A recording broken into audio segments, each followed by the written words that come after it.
এজনী ছোৱালীৰ অতীতৰ কিছু গোপন ৰহস্য আৰু এখন ট্ৰেইন। সেই ট্ৰেইনখনতনো কি ঘটিছিল এই কাহিনীৰ মাজেৰে প্ৰকাশ কৰা হৈছে। ব'লক তেন্তে কাহিনীটো উপভোগ কৰক। এখন ট্ৰেইনত মই গুৱাহাটীৰ ঘৰলৈ বুলি যাত্ৰা কৰিছিলোঁ। সময় তেতিয়া প্ৰায় আবেলি 4মান বাজিছিল। ঠাণ্ডা দিন হোৱাৰ বাবে আন্ধাৰ সোনকালেই হৈছিল। দিনজোৰা যাত্ৰাৰ অন্তত মই ভাগৰুৱা হৈ পৰিছিলোঁ। তাতে দীঘলীয়া যাত্ৰাকালত প্ৰায়ে মই টোপনি যাওঁ। সেইদিনাও মোৰ চিলমিলকৈ টোপনি আহিছিল। এইদৰে কিছু দূৰ যোৱাৰ পিছত আগৰ ষ্টেচন পালোগৈ। আগৰ ষ্টেচন পোৱাৰ লগে লগে ট্ৰেইনখনে এটা দীঘলীয়া উকি মাৰি ৰৈ গ'ল। ট্ৰেইনখন ৰখাৰ লগে লগে মোৰো টোপনি ভাগিল। মই এবাৰ খিৰিকীৰে বাহিৰলৈ ভুমুকিয়াই চালোঁ। কিছুমান মানুহ ট্ৰেইনৰ পৰা নামিছে আৰু কেইজনমান উঠি আহিছে। তাৰ ভিতৰত এজন বৃদ্ধ মানুহ মোৰ চকুত পৰিল। বৃদ্ধ মানুহজনৰ হাতত এটা কাপোৰৰ বেগ। বয়স প্ৰায় 80ৰ ওচৰা-ওচৰি। মানুহজন থৰক বৰককৈ আহি মোৰ সোঁফালৰ খালী ছিটটোতেই বহিল। মানুহজনৰ চকু দুটা দেখিলেই ভয় লগা। তাতে পোহৰ আৰু আন্ধাৰৰ সংমিশ্ৰণত আৰু ভয়ংকৰ হৈ পৰিছে তেওঁৰ চকু দুটা। মই মনতে ভাবিলোঁ, হয়তো ভালদৰে খোৱা-বোৱা কৰিবলৈ নোপোৱাৰ বাবেই চকুকেইটা গাঁতত সোমাই ভয়ংকৰ আকৃতি লৈছে।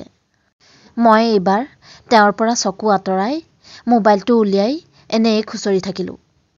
অলপ পিছত মোৰ চকু দুটা আপোনা আপুনি জাপ খাই আহিল। মোৰ ভালকৈয়ে টোপনি ধৰিছিল। ইমান সময়ে ট্ৰেইনৰ ভিতৰত কি ঘটি আছিল মই নাজানো। কিন্তু ট্ৰেইনৰ ভিতৰত হোৱা হুলস্থুলত মই টোপনিৰ পৰা সাৰ পাই থতমত খাই ইফালে সিফালে চালোঁ আৰু হুলস্থুলৰ উৎস বিচৰাত লাগিলোঁ। মই যে কৈছিলোঁ সেই বৃদ্ধ মানুহজন, সেইজনৰ লগত ৰেলৰ টিটিজনে কিবা তৰ্কাতৰ্কি কৰি আছে। মই তেওঁলোকৰ তৰ্কৰ কাৰণ জানিবৰ বাবে অলপ সময় তেওঁলোকৰ কথাবোৰ শুনি থাকিলোঁ। জানিব পৰা মতে সেই বৃদ্ধজনে টিকট নকৰাকৈ ট্ৰেইনত উঠিছে আৰু এতিয়া ভাড়া বিচৰাত তেওঁৰ হাতত যে এটা ফুটা কড়িও নাই, সেই কথা ক'লত টিটিজনে তেওঁৰ লগত তৰ্কাতৰ্কি কৰিছে। টিটিজনে এইবাৰ আগৰ ষ্টেচনত মানুহজনক নামি যাবলৈ আদেশ দিলে। মই মনতে ভাবিলোঁ, এই বৃদ্ধ মানুহজনক এই ৰাতিখন যদি মাজবাটত নমাই দিয়া হয় তেওঁ ক'লৈ যাব। সেই কথা ভাবিয়েই মই টিটিজনৰ ওচৰলৈ উঠি গ'লোঁ আৰু তেওঁৰ ভাড়া কিমান হ'ব সুধিলোঁ। বৃদ্ধজনে কোৱা মতে তেওঁ বোলে গুৱাহাটীলৈকে যাব। মই গুৱাহাটীলৈকে যিমান ভাড়া হয় সেই টকাকেইটা দি টিটিজনক তাৰ পৰা বিদায় দিলোঁ।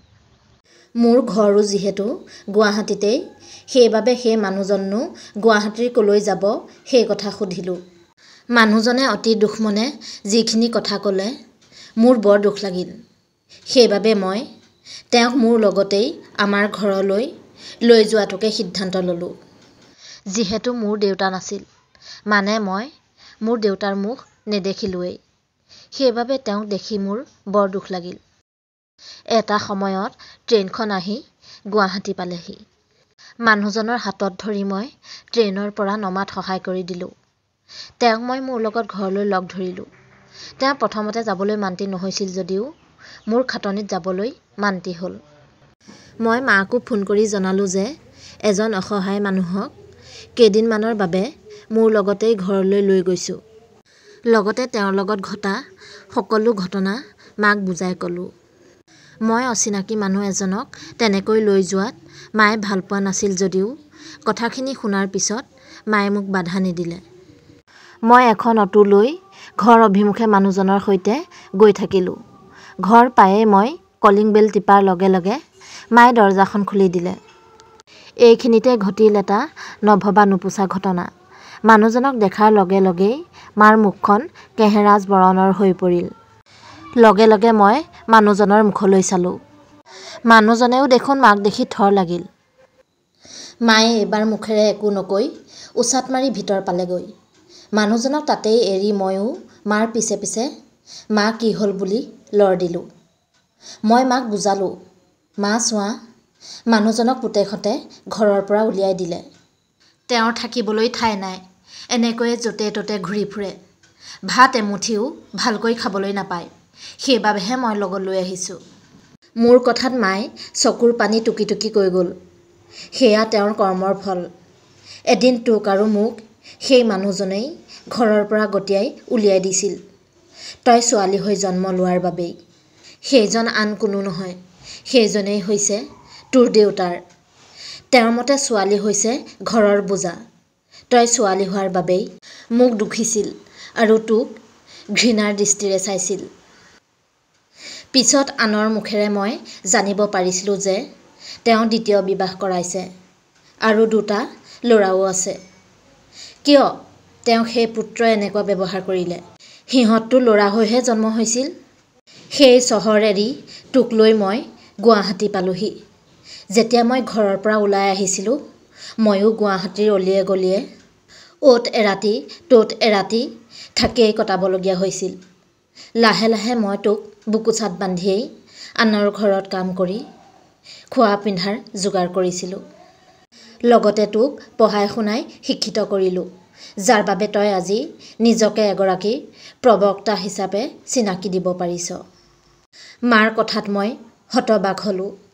ইমান বছৰে মোক মায়ে এইবোৰ কথা জানিবলৈ দিয়া নাছিলেই। দেউতা মই সৰু থাকোঁতেই ঢুকাল বুলি কৈছিল আৰু মই তাকেই মানি লৈছিলোঁ। মোৰ ঘপককৈ মনত পৰিল, সেই মানুহজনচোন বাহিৰতেই থাকিল।